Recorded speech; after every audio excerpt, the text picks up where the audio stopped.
ये कहानी है गांव बिजोरा की। एक ऐसा गांव जहां की जिंदगी बहुत धीमी थी पर सुकून था।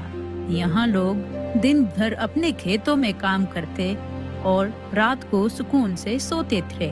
गांव का अधेड़ उम्र का हरि प्रसाद, जिसे सब काका कहकर बुलाते थे, अपने खेत पर जाने के लिए तैयार था। अरे सावित्री, मेरी लाठी कहाँ रख दी?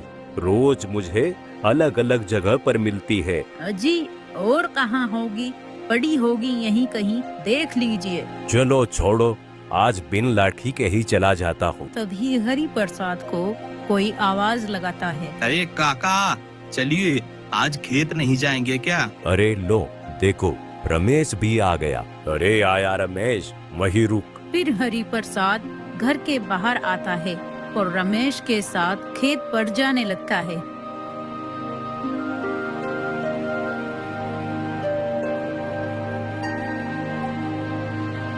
फिर खेत में आकर वो दोनों काम करने लगते हैं।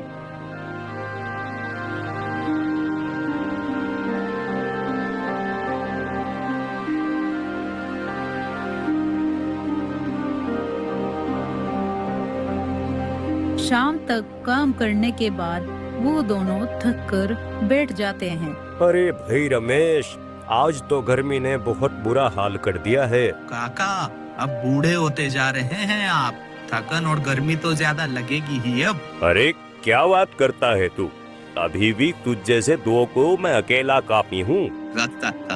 ऐसे ही सब गांव वालों का जीवन खुशी खुशी बीत रहा था, पर शायद ज्यादा दिन तक नहीं, क्योंकि उसी रात गांव वालों की सुकून की नींद छिनने वाली थी। कोई गांव के किसान हरिया के घर पर निगरानी कर रहा था कि तभी हरिया को कुछ आवाज सुनाई देती है, जैसे घर के ऊपर से कुछ गुजरा हो। सीमा, क्या तुम्हें भी वो आवाज सुनाई दी? कैसी आवाज जी? ऐसा लगा जैसे कोई छत के ऊपर से गुजरा हो। अरे कुछ नहीं, बिल्ली होगी। काफी रात हो गई है, सो जाइए अब। हरिया ज्यादा गौर नहीं देता और फिर वो दोनों सो जाते हैं।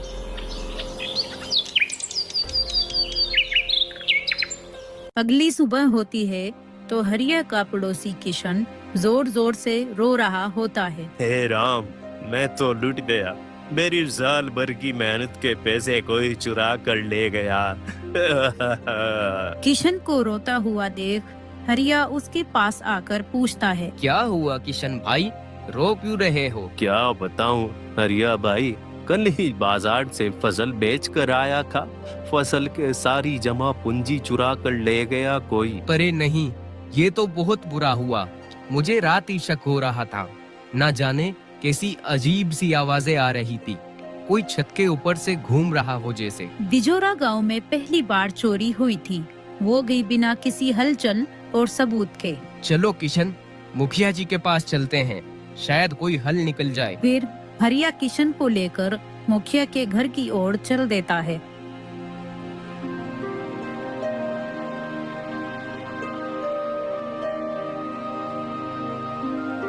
थोड़ी दूर चलते ही रास्ते में उन्हें अपने घर के बाहर खड़े हुए हरि प्रसाद और रमेश मिलते हैं। अरे किशन, हरिया, मुंह लटकाए कहाँ जा रहे हो?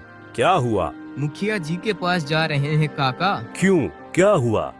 कुछ बात है क्या? वो दोनों पूरी बात हरि प्रसाद को बताते हैं। क्या कहा? हमारे गांव बिजोरा में चोरी? पर ऐसा कैसे हो सकता है? ये तो बहुत गंभीर मामला है।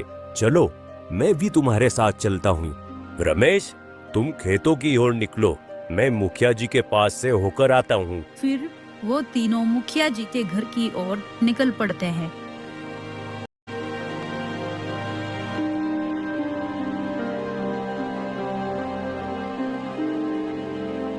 अरे रामबिरी, उस मुकेश की जमीन का क्या रहा? कुछ नहीं मुखिया जी, कहता है अभी बेचने का मन नहीं है। बस ध्यान रहे, जब भी उसका मन हो वो जमीन हमारे पास ही आए। तभी हरिया, किशन और हरि प्रसाद मुखिया के दरवाजे पर पहुंचते हैं। राम राम मुखिया जी, बड़ी परेशानी लेकर आए हैं। क्या परेशानी हरिया, क्या हुआ? मुखिया जी, मेरे घर में रात चोरी हो गई। मेरी फसल की सारी कमाई, सब कुछ 1 रुपया भी नहीं छोड़ा किसी ने। क्या कहा? हमारे गांव में चोरी? जी मुखिया जी, और हरिया को रात में कुछ अजीब आवाज भी सुनाई दी थी, जैसे कोई चीज छत के ऊपर से गुजरी हो। धीरे धीरे सब गांव वाले एक जगह पर इकट्ठा होने लगते हैं और सब इस तरह की अजीब तरीके की चोरी को देखकर हैरान थे। कोई कहता है कि हमारे गांव में चोर कैसे घुस आए, तो कोई बोलता है ये तो कोई जादू टोटका लग रहा है। ऐसा चोर तो हमने कभी नहीं देखा। ना पाँव के निशान, ना दरवाजा टूटा और ना उसे किसी कुत्ते ने भौंका। मुझे तो लगता है कोई ऊपर से उड़कर आया है। मजाक मत उड़ाओ, कुछ तो गड़बड़ है। आज रात सब लोग पहरा देंगे गांव में। रात आती है तो सब गांव वाले अपने अपने घरों के बाहर पहरे पर खड़े हो जाते हैं। हमारे जमाने में चोर लाठी से डरते थे, अब तो लालटेन की रोशनी से भी नहीं भागते। अब चोर होशियार हो गए हैं काका, पैसे नहीं काबू में नहीं आते। हंसी मजाक बंद करो, सब लोग पहरे पर ध्यान दो। काका, मैं और किशन पूरब के खेतों की ओर निगरानी करेंगे। ठीक है, मैं कुएं के पास देखभाल करूंगा। सब लोग अलग अलग जगह पर पहरा देते हैं।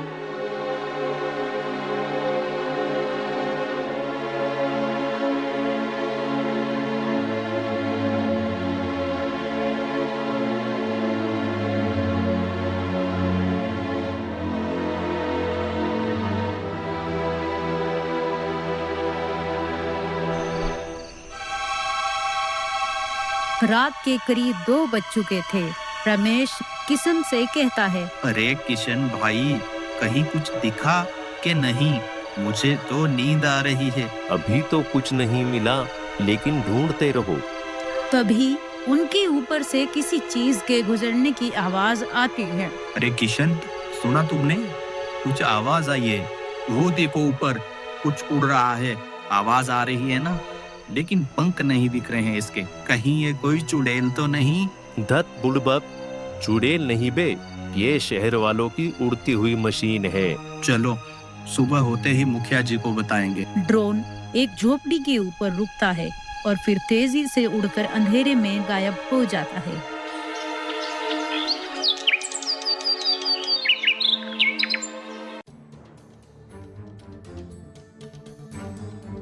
सुबह होती है तो रमेश और किशन भागते हुए मुखिया जी के घर पर आते हैं। अरे क्या हुआ, क्यों भागे आ रहे हो? मुखिया जी, वो हमने देखा, वो उड़ता हुआ कुछ था। कोई परिंदा नहीं, कोई मशीन जैसा यंत्र था। अरे कहना क्या चाहते हो, साफ साफ बोलो। पता नहीं, अंधेरे के कारण ज्यादा दिख नहीं सका, पर बिना पंख के उड़ता है और सीधा एक झोपड़ी के ऊपर रुका और फिर अचानक से गायब हो गया। तो ये बात है। शायद कोई उस यंत्र से गांव पर निगरानी करता है और चोरी भी कोई इंसान ही करता है। पर गांव में ऐसा यंत्र कौन लाएगा? ये कोई गांव वाले का काम तो नहीं लगता। इसका मतलब कोई बाहरी है और पढ़ा लिखा, जिसे तकनीक की समझ हो। जी मुखिया जी। हाँ चलो, इसका कुछ तो हल निकालना ही पड़ेगा। अगले दिन मुखिया जी वापस पंचायत करते हैं। कुछ लोग चिंतित बैठे हैं, कुछ आपस में फुसफुसा रहे हैं और चोरी की खबर दिन ब दिन फैलती जा रही है। बिना ताला टूटे, बिना कोई निशान, लगता है कोई भूत पिशाच है। अरे भाई, मेरी बीवी कह रही थी कि रात में आंगन में कुछ चमकती हुई रोशनी दिखी और चांद नहीं था वो। कुछ तो गड़बड़ है, पर समझ नहीं आ रहा है कि कौन, कैसे और कब करता है ये सब। कोई ना कोई चालाक है।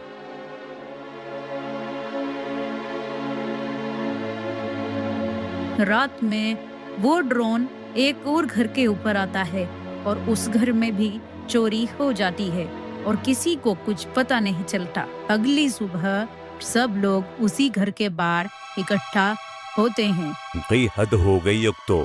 ना कुछ दिखता है, ना कोई आवाज, सब कुछ गायब। काका, आपको याद है हरिया बता रहा था कि उसकी छत के ऊपर से कुछ गुजरा था? हाँ, पर अब तो रोज किसी न किसी घर से कुछ न कुछ गायब हो ही रहा है। कुछ भी समझ नहीं आ रहा। गांव वालों के इतना पहरा देने के बाद भी चोरी नहीं रुकती और ऐसे ही चलता रहता है।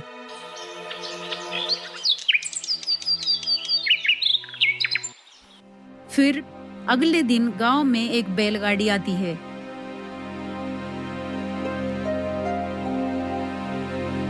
उसमें से अर्जुन नाम का एक युवक उतरता है जो हरि प्रसाद का पोता होता है। वाह, कितना बदल गया है गांव, पर मिट्टी की खुशबू आज भी वही है।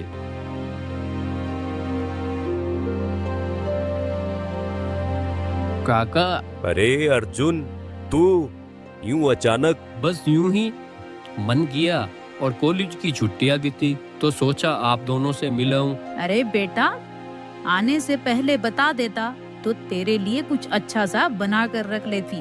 कोई बात नहीं काकी, आपके हाथ की रोटी और अचार अब बैठकर आराम से खाऊंगा। अरे सुन अर्जुन, गांव में बड़ी गड़बड़ है आजकल। कोई चोरी कर रहा है, वो भी इस तरह कि कोई कुछ समझ नहीं पा रहा है। चोरी? और कोई कुछ देख भी नहीं पाया? कुछ लोग कहते हैं हवा में उड़ती हुई रोशनी दिखती है, जैसे कोई यंत्र।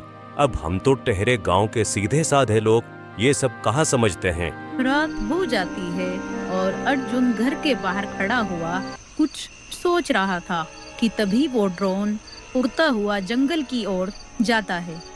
अर्जुन देख लेता है कि वो ड्रोन जंगल की ओर जा रहा है और फिर तुरंत भागकर रमेश और किशन को बुलाकर लाता है।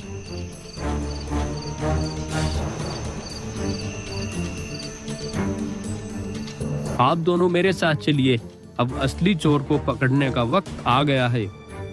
तीनों जंगल की ओर दौड़ते हैं।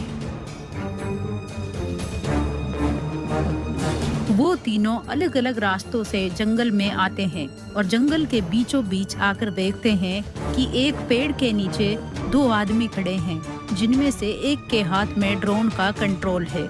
देरी ना करते हुए अर्जुन उन दोनों चोरों को दबोच लेता है।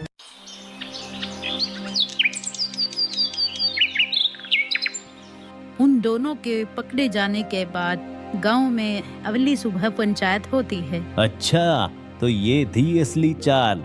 एक ने ड्रोन से निगरानी की और दूसरा चुपचाप जाकर चोरी करता रहा। अरे भाई, पहले तो लाठी और लालटेन ही काफी थे, अब मोबाइल और इंटरनेट भी रखने पड़ेंगे क्या?